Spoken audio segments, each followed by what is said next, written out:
माणदेशातली जनगणना. राष्ट्रीय कार्य जनगणनेची ऑर्डर आली. भर उन्हातच जनगणनेला सुरुवात झाली.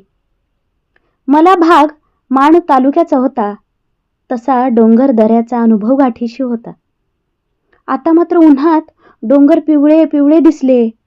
2-3 घरांसाठी तेही चढावे उतरावे लागले.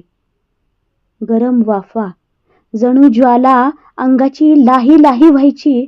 प्रत्येक घरात येणारा अनुभव नवी परिस्थिती दिसायची. काहींना वाटायचं अधिकारी बाई आल्या, कुटुंबाच्या भुवया कित्येकदा उंचवल्या.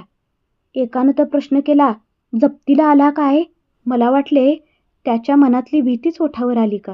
सर्वेतल्या प्रश्नांची उत्तरं परिस्थिती पाहूनच कळायचे. आमच्याकडून काहीतरी मिळेल म्हणून लोक आशेने पाहायचे. पूर्ण सर्वेमध्ये 90% पत्र्याची घरं होती. स्लॅब खालची शीतल हवा या कुटुंबांना नव्हती. म्हणून सगळे लोक बाहेर झाडाखालीच भेटायचे. का असं फिरताय? आपुलकीनं विचारायचे. काही प्रश्न ऐकून लोक म्हणायचे, का विचारताय हे प्रश्न? याचं उत्तर सांगून तोंडाला फेस यायचा. तरी त्यांचा चेहरा प्रश्नार्थकच दिसायचा. डोकी मोजायची आहेत ना? मग तीच मोजा तुम्ही. मोबाईल, गाडी, इंटरनेटची चौकशी का करता तुम्ही? मग मला थोडंसं जास्त बोलावं लागायचं.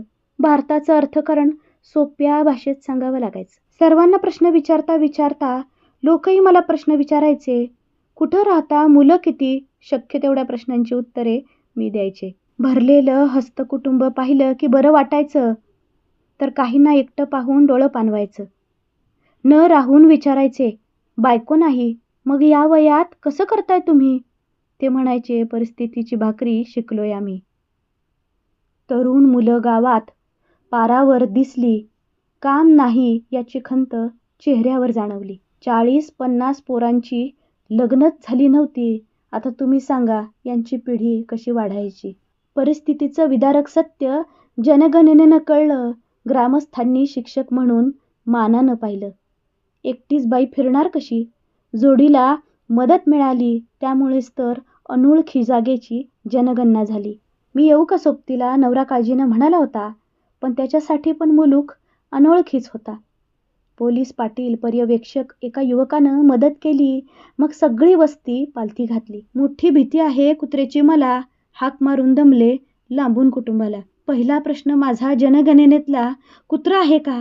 काय सांगू आता या शासनाला? ग्रामीण भागातली माणुसकी, संस्कृती जवळून अनुभवली. मी एकटीच फिरते पाहून त्यांना संसाराची काळजी वाटली. एका आजीबाईंनी 4 पुरणाच्या पोळ्या दिल्या. मोठ्या मनाने लेकराला खाऊ घाल म्हणाल्या. माण देशाचं प्रेम मी जनगणनेत अनुभवलं. माझ्यासारखे अनुभव कुणाकुणाला बरं आलं? शहरातली जनगणना इतकी आपुलकीची असेल का?